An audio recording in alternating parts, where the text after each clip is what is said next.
Hello, and thank you for taking your time to look at this presentation.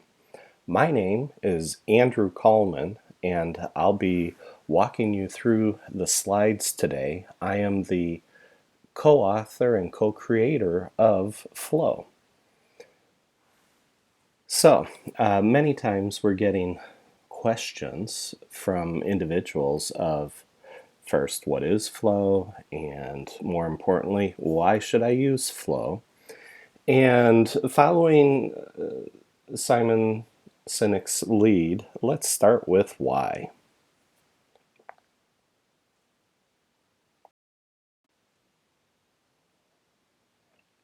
By the way, all flow materials that are in book form, online on our website, or in these presentations, or any of our presentations and materials, are all covered by a Creative Commons Attribution, No Derivatives 4.0 international license. So that means feel free to use them, uh, feel free to share them. If you decide to use them in your internal presentations, all that we ask is that you give us attribution. And so you'd put the copyright notice at the bottom of your slide from Coleman AB here in Finland. And you would put an additional phrase there, used with permission. If you could do that, we would greatly appreciate that. Thanks. Flow is really deceptively simple. People look at it and they go, oh, well, yeah, that makes sense. Well, we've been honing the framework and working with this for 25 years. And I've felt the pressure for a long time now, probably for half a year to almost a year, that we need to record our presentations. And so that is why I'm recording right now this presentation.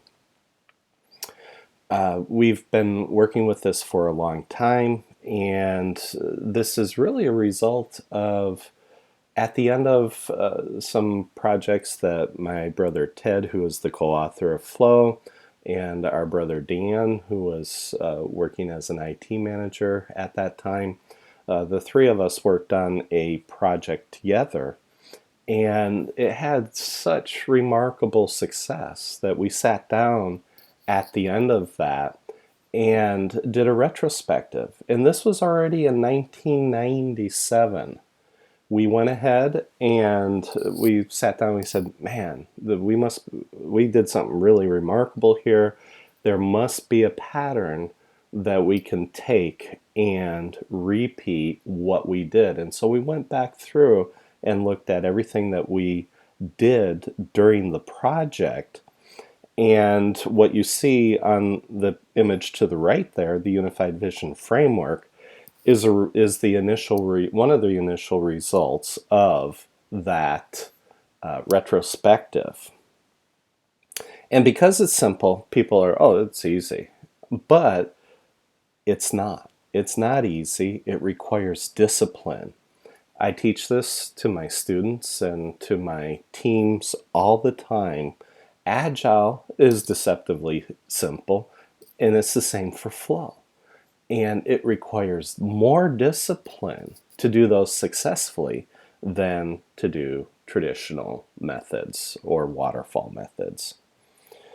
And if it was simple and everybody understood it, everybody would be doing flow. And the same applies to Scrum and Agile. It is so simple that the core of flow can be explained on a napkin like we did there to the right. And people can immediately take that and begin to apply it to their daily work. And so just real briefly, in the Unified Vision Framework, everything begins and ends with vision. It's right there in the center. Everything is centered on vision in flow. And the three sides of the triangles, that's business, knowledge, and content. And so that's all your processes, your programs, the way you do those, your portfolio management, how you lead the company. That's all the business side. Tools and technology is the left side of the triangle. And that's just basically, okay, this is what we do in business. How can we put that into a repeatable process that we can put into a software and help our team members be more efficient and productive?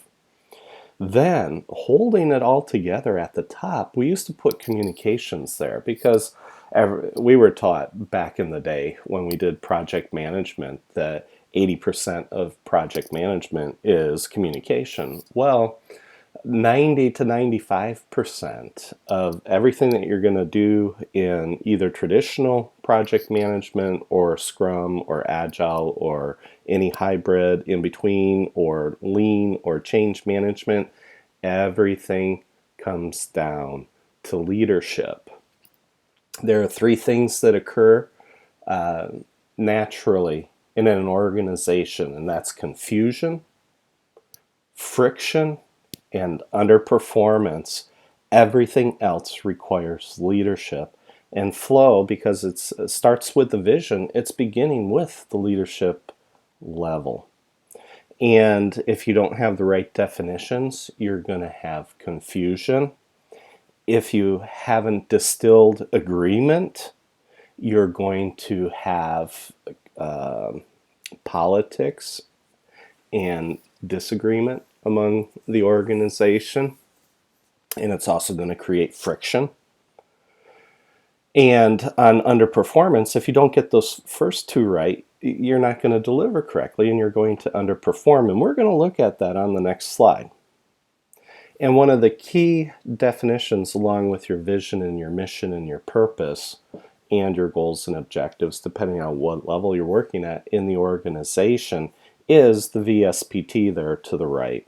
And that's vision, strategy, people, and tasks. And the line in between there is the disconnect that we see in every organization. And that's without exception. That's just completely without exception.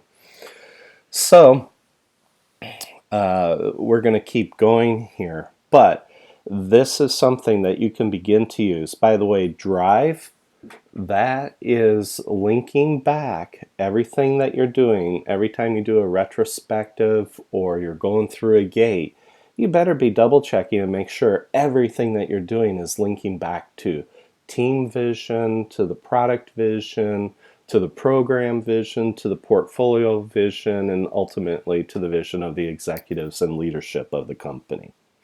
That's what Drive's all about. And the majority of Agile / Scrum and even traditional waterfall project management, choose whatever you want, most of them do not link to or understand the power of vision. And vision is absolutely critical to succeeding in whatever you want to succeed at doing.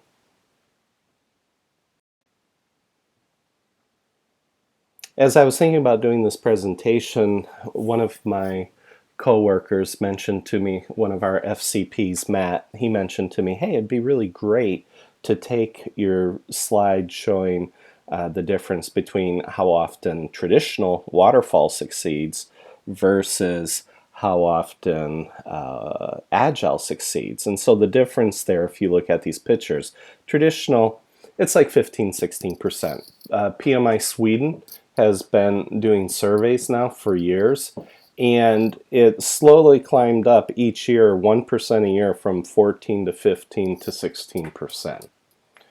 And 2 years in a row it was at 16%, so it leveled off.